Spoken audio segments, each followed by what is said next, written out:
Good afternoon and welcome to the Scholars Roundtable and Forum. For our theme this week, it reads Intellectual Discourse and Scholarly Works 3 years later. Let me begin by saying that today is the 3-year anniversary of the Scholars Roundtable and Forum. There were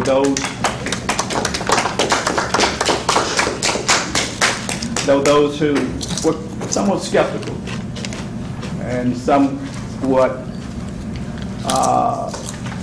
kind of fuzzy in terms of whether or not it would be important enough to attend, to participate, and whether or not it would just fizzle out after a few weeks or a few months. But we're still here. So let me begin, for those of you who were not here on August 13, 2008, by sharing with you a brief background as to how and why this whole monthly Scholars Roundtable and Forum came about. In 2008, I had been at Nova, and particularly in the Fisher School of Education, for 17 long years. And throughout the duration of that time, I kept waiting and waiting for someone to step forward and to say that if we are academics, if this is the academy, then we should begin to come together periodically in some setting where we can begin to do what I call intellectual discourse and begin to share the scholarly works that we are working on and the scholarly works that we have produced. And so year after year, I kept waiting. And what kept popping up is that, well, we don't have a faculty lounge. And we don't have a faculty lounge. And I keep saying, what is so magic about having a faculty lounge where you come in, you smoke, and you drink coffee, and you do the other kind of thing. The first two, I don't do it all anyway. But it has, in my judgment, very little, if anything, to do with scholarly works and intellectual discourse. And so the other thing was that we have in the Fisher School of Education a number of renowned scholars. But all too often is that when we think about bringing in a grand scholar, having a grand scholar speak, we don't tap our in-house colleagues, scholars that are renowned nationally and internationally. We tend to go out and bring in those so-called high-profile gurus. And I kept saying to myself, that is unfortunate because we have so many scholars at home. When you look at Michael Simonson, who sends regard that regrettably he's not able to be with us. When you look at, he's the author of a number of books and numerous articles and reports. He is a renowned scholar in his field and profession.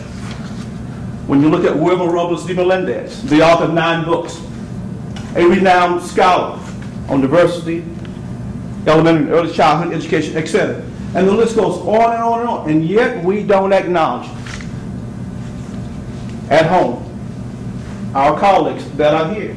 And I kept saying that after 17 years, I just kind of said, well, if I have the interest, I see the need, why don't I take the initiative to put it together? So I put down my ideas on a page and a half, and I got together with my buddy over here, Delores Smiley, and we looked at it.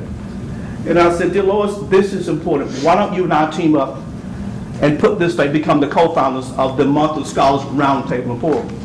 So why monthly? Because quite often when we begin to do something like this, it's a one-shot deal, or 1 or 2 times per year. And I kept saying that if we're going to engage in intellectual discourse, it's not a 1 or 2 time like a workshop. So it should be a monthly thing.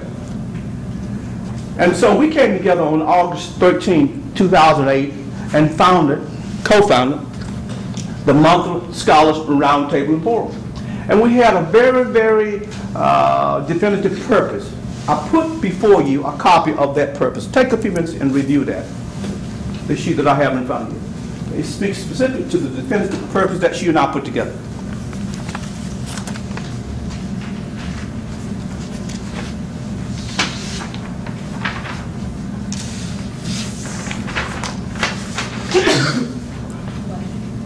To provide a venue for sharing, to provide a venue of sharing for official School of Education and Human Services scholars who are interested in and are desired to pursue scholarly work. We were very careful to make sure that we said exactly what we want to say. It said what? Interest in and desire to. It did not say you had to be an accomplished scholar. It did not say that you had to have research and published X number of books. It did not have to say that you had to be famous. It said interest in and desire to. And my philosophy that I shared on that day was this, is that we have a lot of renowned scholars in this school. We have a lot of program professors, a lot of young program professors. How do they become scholars? How do they become prominent, renowned scholars? Unless and until someone reaches out to begin to mentor them, to show them the way. So my philosophy then and my philosophy is now is that those who don't know come here to learn. Those who do know come here to teach others. It is about reaching out and mentoring these young, aspiring scholars. And they don't necessarily have to be program professors. Many of our young people here are staffers, and they are pursuing their master's and or doctoral degrees. They too have an interest and desire someday to become professors. And I realize that the Fisher School has prided itself on being a teaching school. Nova has prided itself for many years on being a teaching university. You're not under the gun if you're in the Fisher School to publish or perish. I've gone through some of those at FIU, Baltimore, etc., and many of us have gone through those traditional institutes where you're under the gun from day one, publish or perish. Textbooks, articles in referee journals.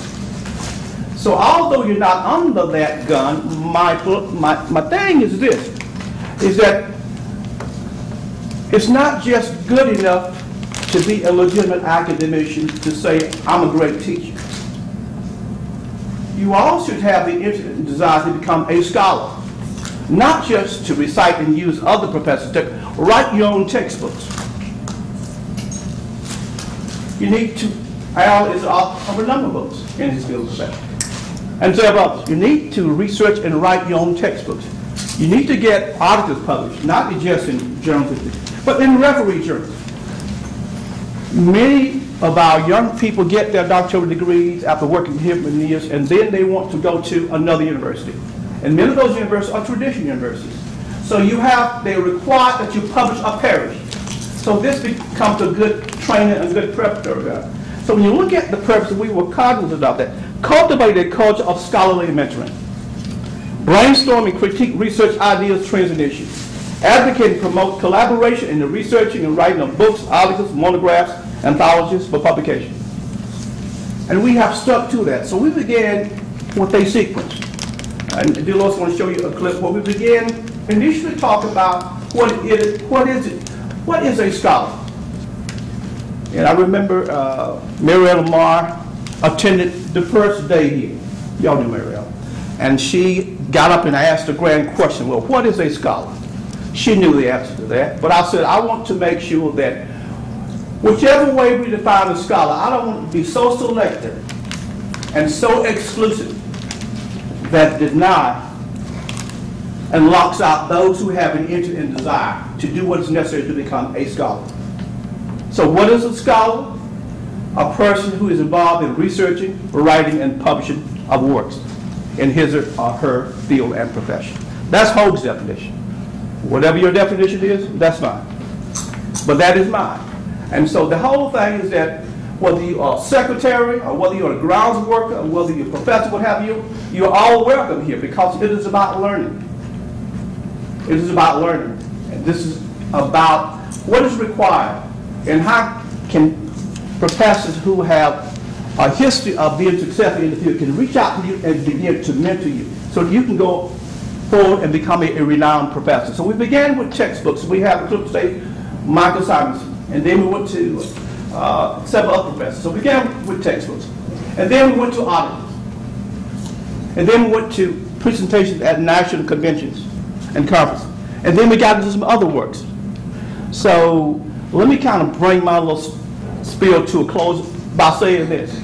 is that we've had 3 good years. We are still here.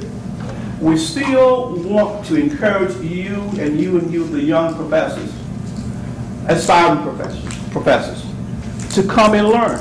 We still want those who have significantly achieved and reached tremendous heights as scholars to come and teach others. It is about mentoring. If you're a female, if you're black, if you're Hispanic, and if you're young, you need to be mentored. And I'm very blunt and serious about it. You need to be mentors. Yes, there are exceptions. Yes, there are many exceptions. But if you want to get on the fast track, if you want to be a renowned scholar, one that has the influence and one that is really going to make a difference, you need to be working with renowned scholars who are going to mentor you and support you along the way. And that is what the Scholars Roundtable Forum is all about. So at this time, I'm going to stop and turn it over to my colleague, Dolores Smiley, who's going to share with you some clips. Thank you, Ralph. And I'm not going to stand because we want to just really sort of talk with each other throughout the rest of our session. Here today, we're going to be looking at the clips, first from Michael, Charlene, and David. This is the way that we want to do this. We want to really make this sort of an informal discussion as we go through this. So at any point in time, if it's okay with our folks who want to take the lead here, that if you have a question or a comment, let's just jump in and we'll stop it and stop whatever's going on up here technically, and we'll just do that discussion because that's part of one of the major focus that we have today with this session. Because along with the scholarly approaches, as Ralph just outlined to you, which is underpinning all of these presentations that we do, we still want to, and you touched on that earlier, really want this to be sort of really indeed the faculty lounge, if you will. But faculty probably is not the operative term because, as you also said, we want everybody to feel welcome to come in because wherever we don't have this sort of a venue here at Fishkill where we can just sit and talk about scholarly things. And as I was driving down the highway this morning from the main campus, from a meeting there and listening to NPR, how they were talking about obviously what else, what's going on in Washington and all of that good stuff. I heard the term that I had heard at some time ago, diversity of thought, and what that means. We talk diversity this, diversity the other, workplace, language, and so on and so on. So many different descriptives. But that one just sort of stays with me, that diversity of thought. What does that mean to anybody? Where does that go? What does it mean to situations and people who may be in diverse situations or are diverse themselves? And I thought that's something to give some thought to. And when I thought about intellectual inquiry and intellectual discourse, I thought this is an avenue too that we'd like to explore in our discussions. Just what does that all mean?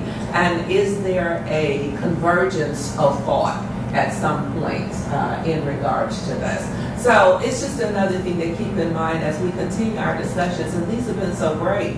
I'm a little bit disappointed that I don't see a lot more people around the table just with this sort of discussion. And I know, there are lots of things going on, but we're not giving up on the numbers because we still have very deep and very interesting discussions, whether it's 2 or 3 or whatever the case may be. So without further ado on that, we start off, and so we hate that Michael can't be with us today, but he does know what's going on.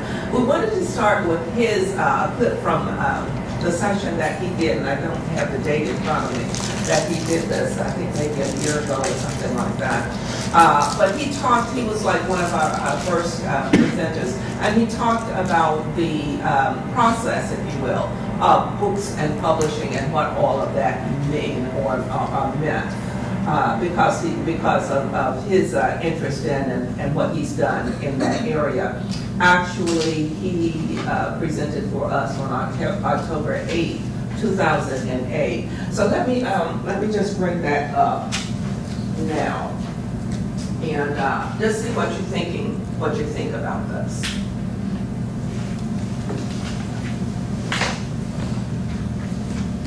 But I remember the first presentation I gave at a national conference. It was 4:30 in the afternoon on a third day. The receptions were starting out in the hall. You could hear the tinkle of half-filled glasses. Everybody was having a good time. I walked into the room where I was presenting. There was one person there. I'm glad you all.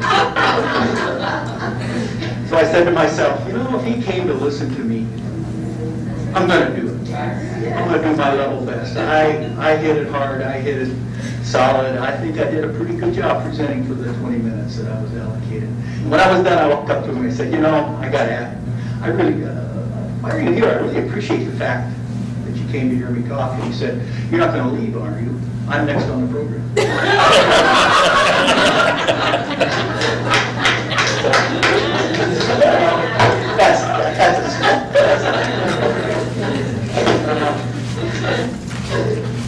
I'm here to publishing, and one of the nice things about having been in our wonderful profession, a friend called it, we're the last of the Mandarin class, those who work in higher education, is that if you do a little bit over a long period of time, it looks like you've done a lot, a little bit every year.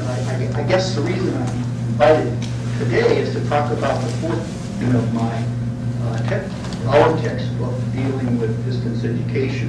The title is Teaching and Learning at a Distance, Foundations of Distance Education, and it's in its fourth edition. And it's a bestseller in this field. And I say that because that means maybe 2,000 copies a year. So you don't make very much money on these things. You don't make probably enough to pay for some of your copying fees, but it's an activity that we as scholars and we as members of higher education are probably obligated to do, if there's any group that's obligated to do so. We need to also look, you know, this is a book that's got a 2009 copyright, so it's not even out yet. I mean, it's out, but it's got a 2000 copyright. But I, just for the fun of it, found a copy of the first edition. It looks like a cartoon, doesn't it, comparatively speaking. This is the first edition of the same book. Difference in size. I didn't have any idea then. It's 230 versus 400 pages. It was published first by Merrill, now who is a subdivision of Prentice Hall, who have been recently purchased by Pearson. And I'll come back to why that's important. This is a 2000 copyright, and this is a 2009 copyright in its fourth edition. So you can sort of tell that publishers like editions of books that prevent students from selling them back and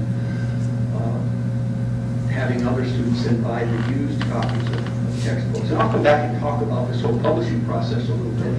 But I also kind of thought it'd be fun, and here's where maybe I'm embarrassed a little bit.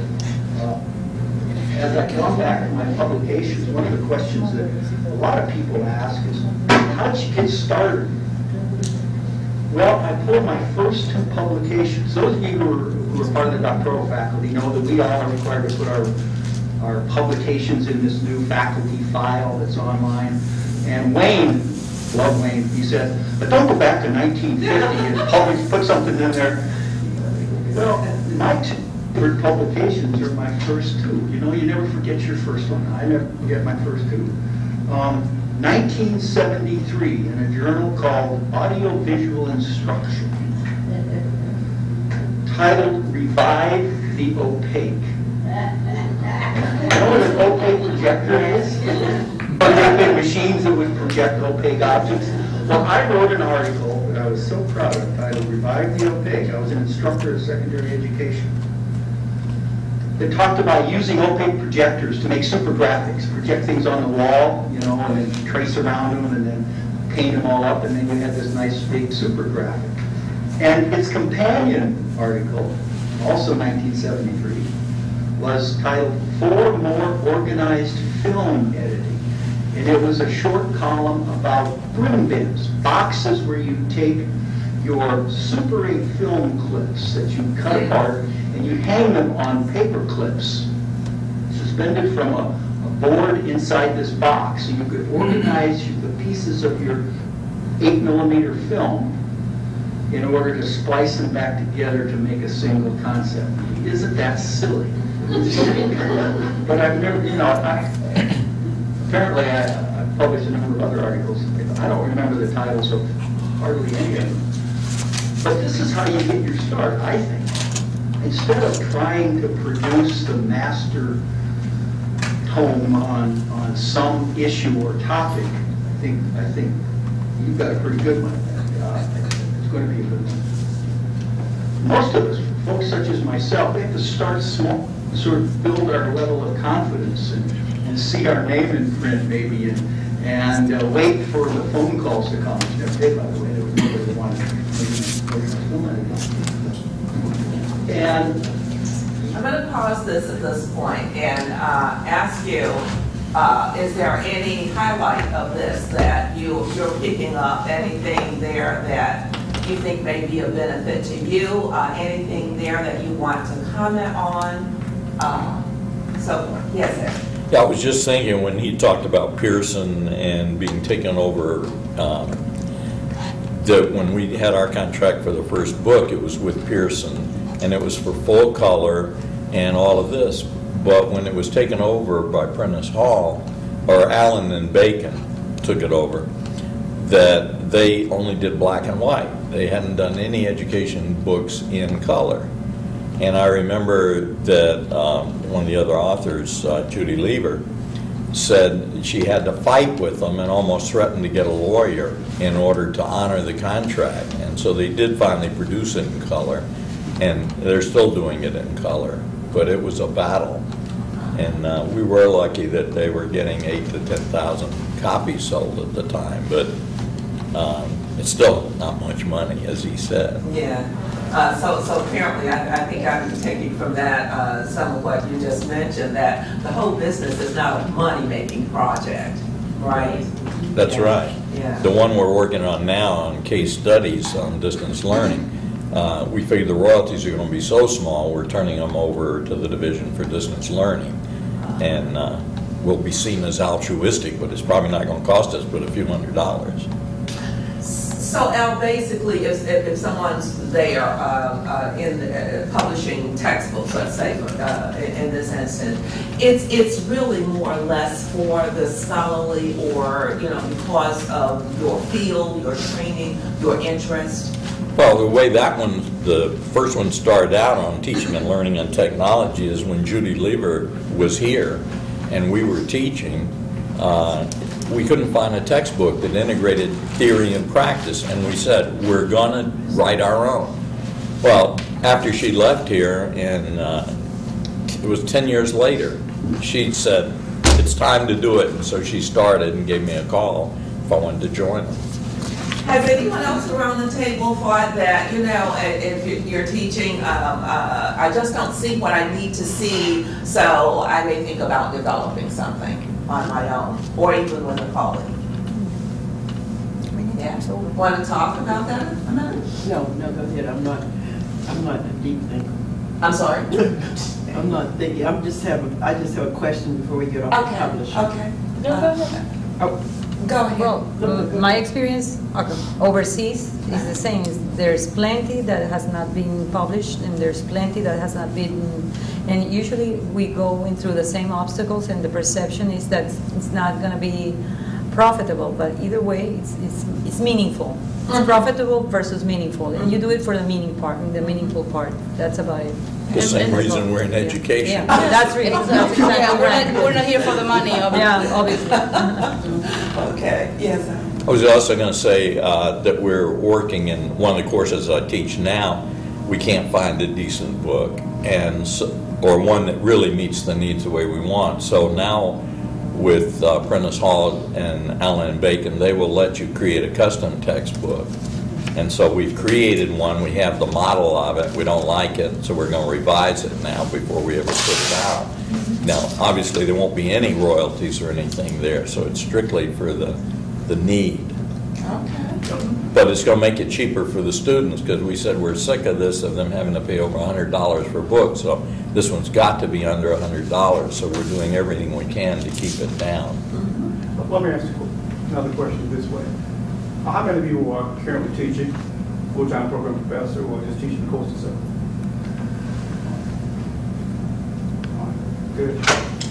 All right, good. Have you written your own textbooks? I'm tempted to say why not, but I won't ask you to respond to that. Well, let me say it this way, is that when you look at the old traditional academy, the old traditional academy says that if you want to become a renowned scholar, then you quote great scholars. You quote their work. So whenever the professors come together and they want to be renowned, that they go out and they get the books of the most renowned professors in their field and profession, and they write articles for referee journals, and they begin to write textbooks, and they quote scholar after scholar after scholar of these renowned people, and then they get promotion, and then they get tenure. That's the old school. And then some young professors come on board, and they want to do their own thing, and so they get this kind of challenge. But I always like to say to professors that when do you begin to know and understand that you have become a legit scholar? And my definition is this, is that you begin to know and understand that you have become a legitimate scholar when you say that I have my own voice. It's sure you use textbooks to teach your courses in your field and in your profession. And sure, you begin to write books, and so you quote these guys, so forth. And I keep saying to those who are working on their books, stop overwhelming quoting the renowned scholars. We already know that. We don't even have to read the books. We know that, because once you quote them year after year, you know that.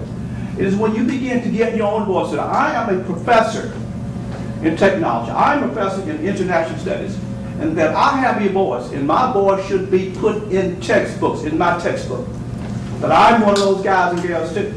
And that is when you begin to feel and know that you become a real scholar, because you know and understand and feel that your work is worthy of being out there too. Am I making sense here? Mm-hmm. So when I ask you, are you teaching? Yes. Are you using textbooks? Yes. Are you writing your own textbooks? Well, and I keep saying, but you have a doctorate. You're teaching the course, and you are the experts, because that is what students see you as, the master of that course. And so you use textbooks of these other people's work. But what about your voice? What about your voice? Begin to write your own textbooks. It's good to get work published in a referee journal. But it's good to write your own works and let people know that you are an up-and-coming scholar. Because here, you can get away with that. But if you go to another institution, just down the street to FIU, etc., and you want to become an associate or full professor, or you want to become tenured, it's published in Paris. It is published in Paris. So if you want to leave Nova, it's safe. At School of Business, they have rank, assistant, associate, full professor, and they have tenure. The law school, same thing. Medical school, same thing. Very traditional. But the official school and some of the others here is teaching, teaching, teaching, and you're not undergoing the public space. But if you want to leave here and become a recognized scholar, then you got to begin to do what's necessary to put your own voice out there. Okay, Alan? Just going to say, but an immediate step, I think, for someone starting that's overwhelming, that this custom textbook idea is you're the editor, and you just go out and you find chapters in other books, and you put it together, and next thing you know, you've got your own book.